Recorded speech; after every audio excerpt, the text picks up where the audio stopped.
a government fund designed to develop Malaysia's economy $4.5 billion.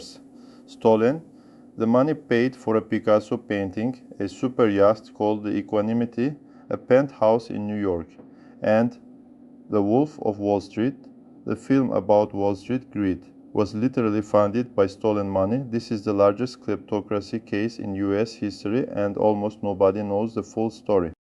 When governments steal from their own people, they usually do it slowly, quietly, through regulations that favor the connected, through contracts that go to the right families, through 1,000 small corruptions that add up over decades. The 1MDB scandal was different. It was audacious, brazen, global, 4.5 billion, stolen in broad daylight, laundered through banks in Singapore, Switzerland, Luxembourg, and the United States, spent on the most conspicuous luxury imaginable, and hidden in plain sight for years. This is the story of how one man, one fund, and one extraordinary network of corruption pulled off the biggest government theft in history. But to understand how $5 billion disappears, you have to understand the man at the center of it, not the prime minister. A 27-year-old Malaysian financier who nobody had ever heard of. Low Taek Joe, known as Joe Low, was born in Penang, Malaysia in 1958. He attended the Harrow School in England, then the Wharton School at the University of Pennsylvania. At Wharton, he befriended the son of the ruler of Abu Dhabi and the stepson of the Malaysian Prime Minister. He was charming, extraordinarily well connected, and possessed of one remarkable talent. He could make powerful people feel that he was the key to even more powerful people.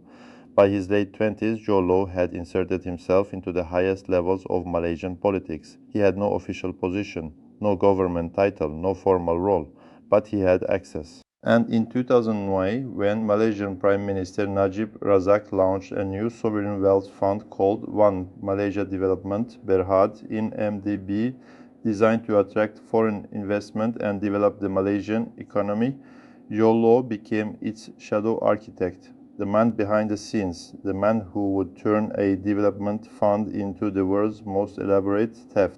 Here's how it worked, and it worked because it was extraordinarily simple. The complexity wasn't in the theft. The complexity was in the movement of the money afterward. MADB borrowed billions of dollars from international bond markets. Goldman Sachs, one of Wall Street's most prestigious banks, helped arrange $615 billion in bonds for WinMADB. Goldman charged fees that were 3 to 4 times higher than typical for such transactions.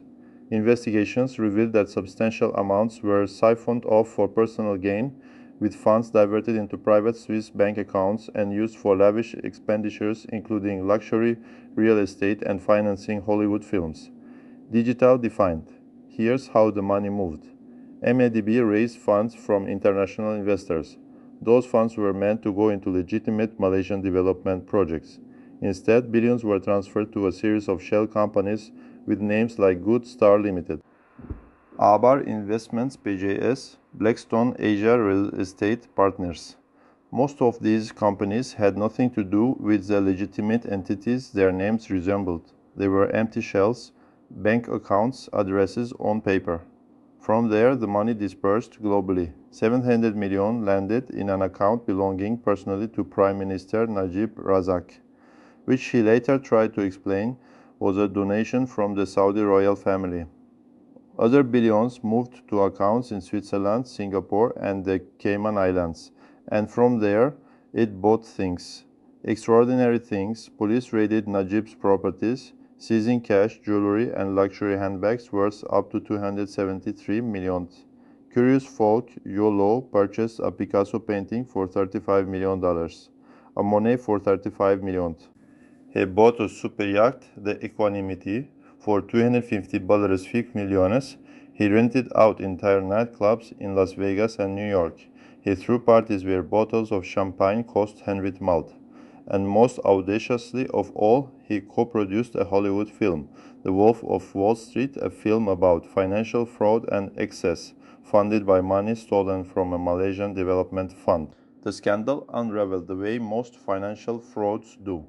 not through a dramatic confrontation, not through an internal whistleblower, but through a journalist with 220 slight leaked emails and a heart that skipped a beat. The scandal unraveled the way most financial frauds do, not through a dramatic confrontation, not through an internal whistleblower, but through a journalist with 220 leaked emails and a heart that skipped a beat